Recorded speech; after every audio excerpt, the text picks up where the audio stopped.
Deregulation, globalization, and the emergence of new industries revitalizing the Japanese economy. This video shows what is happening now in Japan and the potential of the new markets that are being born.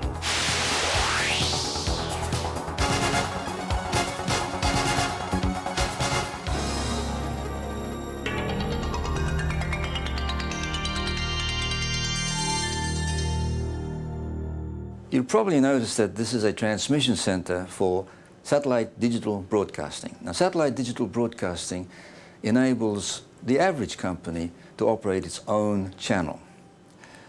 This is because of the relatively low investment cost. So, great many venture capitals have entered this area, aiming to operate its own specialist channel. Furthermore, great varieties of new businesses have sprung up, utilizing this satellite or telecommunication lines. One of these new markets is telecommunications. Deregulation has enabled companies to provide telecommunications services for specific purposes without a broadcasting license. Now, a wide range of new businesses are possible, including corporate networks and distance learning. High-speed communications are now feasible thanks to satellite internet services. With the infrastructure in place for exchanging large amounts of data, there's a growing potential for many new types of business. It's also becoming possible to do high-speed communications over existing phone lines. Now that internet access has become both fast and inexpensive, many new service businesses are being created. The cable television industry is also being deregulated.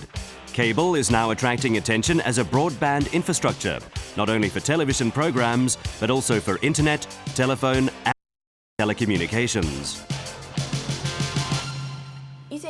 I used to access the internet over regular telephone lines, but that was just too slow. That's why I signed up with Titus. They offer high-speed internet access, so now all I have to do is click once to get online. I think the reason is because there were many shareholders that had experience with the television industry in the United States and in Europe. They evaluated the Japanese market. They determined that the Japanese economy was the second largest in the world, that the market characteristics were very similar to what they experienced in the United States and Europe, and anticipated that they could achieve the same level of a success. So they determined to set up a cable television company in Japan and enter the Japanese cable market. In May 1999, the Ministry of Post and Telecommunications requested the cable television companies to become digitalized by the year 2010. In 1998, limitations on foreign capital allocation and restrictions on foreigners becoming operational directors were lifted. As Japan becomes progressively deregulated, contents distribution will change by charging for programs per pay-per-view. Depending on ideas, great varieties of new businesses will continue to emerge as satellite internet becomes truly established. Compared with the United States, Japan has a more complicated distribution system, and the structure of society and the economy in Japan are more complex too. Networks like the internet play a major role in simplifying all that complexity. If Japan to incorporate networks and telecommunications technology throughout our society, then the changes will be huge. I think we'll see an even bigger increase in efficiency than in the US.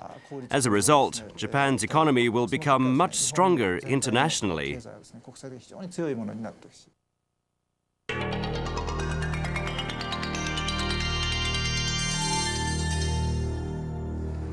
December 1998, a law was instituted related to the reform of the financial system.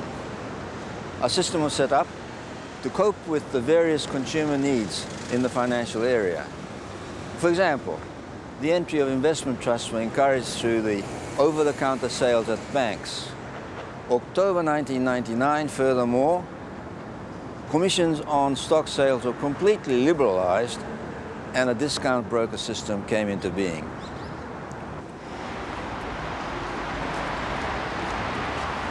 This is Akihabara, and this is a financial computer section of a large-scale computer discount outlet.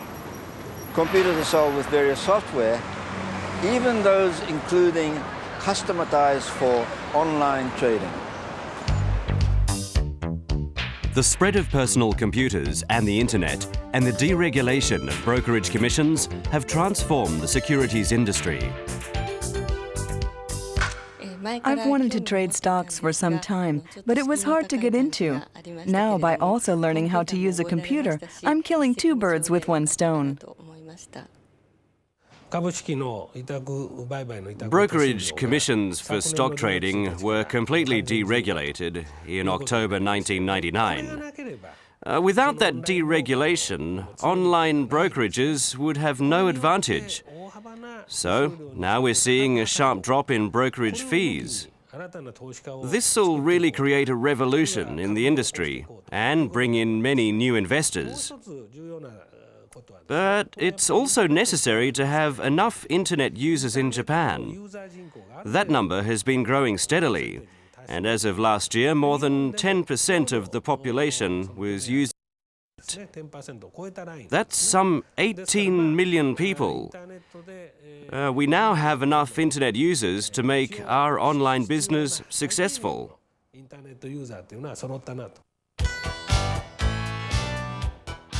Online trading is now handled not only by the old line brokerages, but also by foreign firms and by startups established by companies in other industries. This change has brought unprecedented vitality to the market.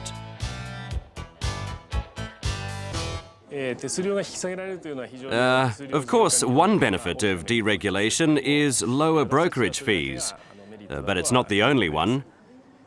Even more important will be the explosive growth in the number of people who use brokerage services because those services are now available online. That will have a huge impact on the lives of ordinary consumers. Brokerage firms will no longer be used only by people who have already accumulated assets. Now we'll be able to help new customers build assets of their own.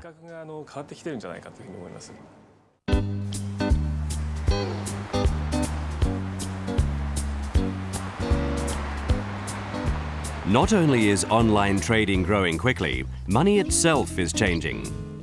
Almost all adults in Japan carry ATM cards. Now a growing number of retail stores are letting shoppers use those cards as debit cards. Because debit cards shorten the waiting time at the cash register and are more convenient than cash for large purchases, both retailers and consumers benefit. お願いします。いらっしゃいませ。ありがとうございます。787円でございます。これでよろしいですか？はい、ありがとうございます。こちらの方にカード挿入をお願いいたします。This accepts the IC card, which enables you not only to shop over the internet, but also in the actual store or in a public telephone. It's a handy and speedy service which generates interest in the new style of shopping.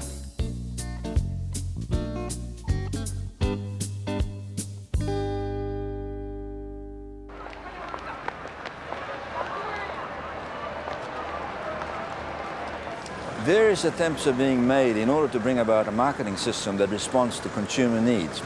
However, it still remains necessary to institute rules that instill confidence in the use of the system. The Japan faced when implementing financial deregulation was the huge amounts of bad debts that accumulated after the bubble of the late 1980s. For a while, those debts were a heavy burden on Japan's financial system. But now, by injecting large amounts of public funds into the system, the government is getting close to solving that problem. In the next 2 or 3 years, the Japanese financial market will stand with those of the United States and Europe as one of the pillars of globalization. Japan will be home to a free, creative, and global financial market.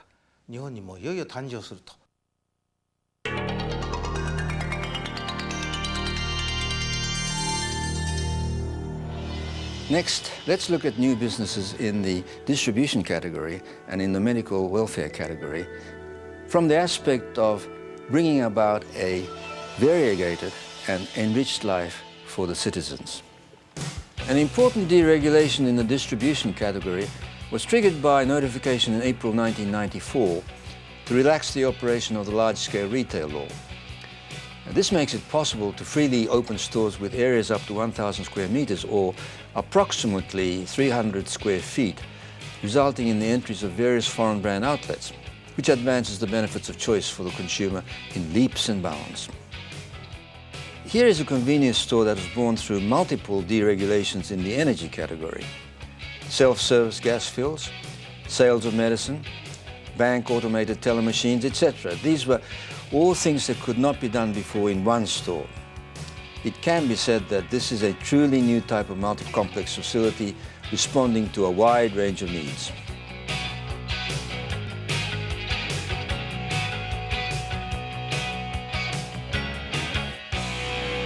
I didn't have time to get cash from the bank today, so this is great. It's a relief to know that they deliver medicine and that if I get sick in the middle of the night, I can get here too. Also, here is an outlet developing a unique chain that brings to the fun of nighttime bazaar-type shopping, jumble displays, etc. We could say that this introduces a new touch in management, providing a range of merchandise appealing to those in their 20s and 30s during their late-night escapades. Next to be introduced is a business equipment auction service on the internet for law, small and home offices.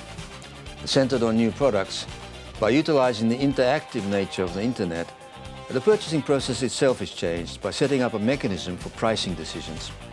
This makes possible hitherto non-existent marketing strategies. This is a business which recycles old books into the same way as they were when new. This store has achieved huge growth by developing almost 500 outlets, either directly operated or franchised. In Japan too, deregulation is enabling corporations to bring forth new industries and services through innovative ideas and competition.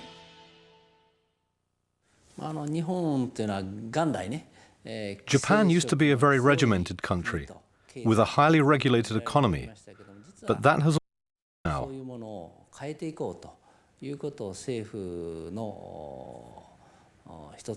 The government has been pushing hard at deregulation since the early 1990s, and the speed of that deregulation has picked up even more over the past few years.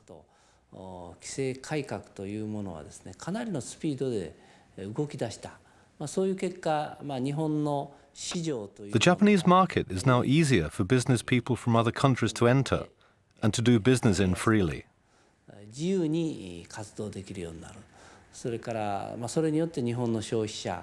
And that's a big plus for Japanese consumers too.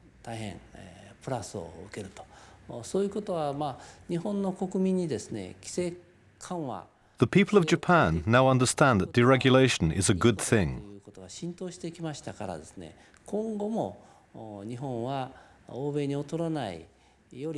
We can now see that the Japanese market is expanding based on market principles, just as in the United States or Europe.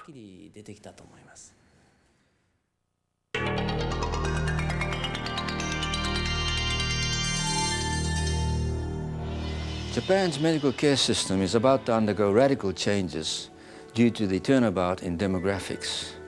With the introduction of the long-term care insurance system from April 2000, not only social welfare facilities, but hospitals and companies will begin to develop welfare businesses and medical treatment businesses.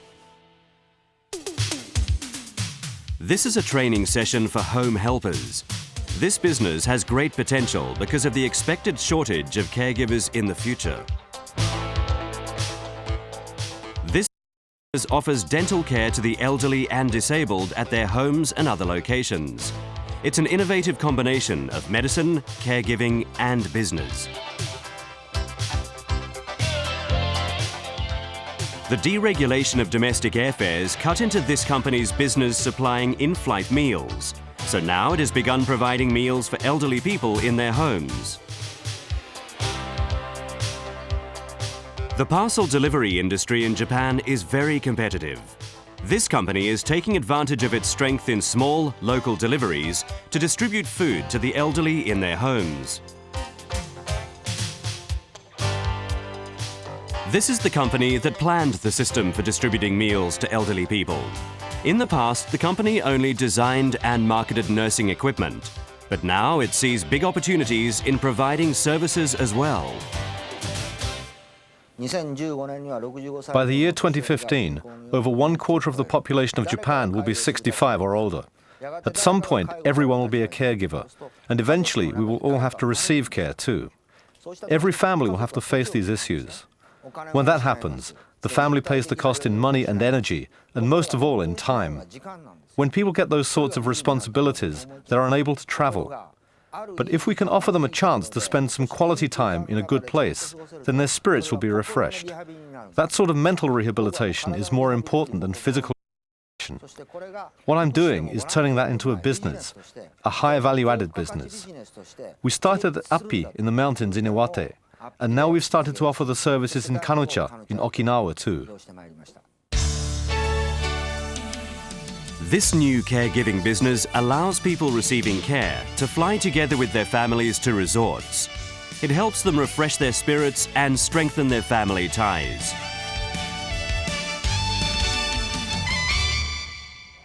The medical treatment category will become a gigantic market when the long-term care insurance scheme comes into force. Private businesses are seriously attempting to provide speedy and high-quality services, hitherto beyond the capabilities of public bodies. Furthermore, with the deregulation of taxis, the transportation category is becoming closely associated with medical care. Businesses are growing which enable the handicapped to go anywhere, just like the non-handicapped, which after all is a situation that should be taken for granted. So the waves of deregulation are washing up on not just one shore, but on many, encouraging combination of categories which will expand business opportunities in a big way. Until now, care services have concentrated on helping people with housework in their homes. The level of the medical services provided wasn't very high. And now that the government has enacted long-term care insurance, I expect that we'll see increased demand in 3 areas. First is high-tech services that will enable hospital-quality care in the home. The second is high-tech facilities like remodeled homes or sensor devices that will enable people to avoid the necessity of special care. There'll also be wider demand for nursing homes. And the third is for private care insurance, so that people can afford to buy those extra services and equipment. This demand for additional insurance will make it easier for insurance companies to sell private care insurance plans. What do you think? Didn't the examples introduced make you feel the quickening pulses of new businesses and services in Japan? Furthermore, there are examples you have not seen. The rapid spread of mobile telephones and reduction in telephone charges. Restructuring of corporations, help by mergers, and the preparation of laws concerning dismemberment. Entries of companies into the electricity wholesale business, etc. All indicating a steady emergence of new business and services. With deregulation in progress, we can expect accompanying switch in official administration, working toward a newly invigorated Japan.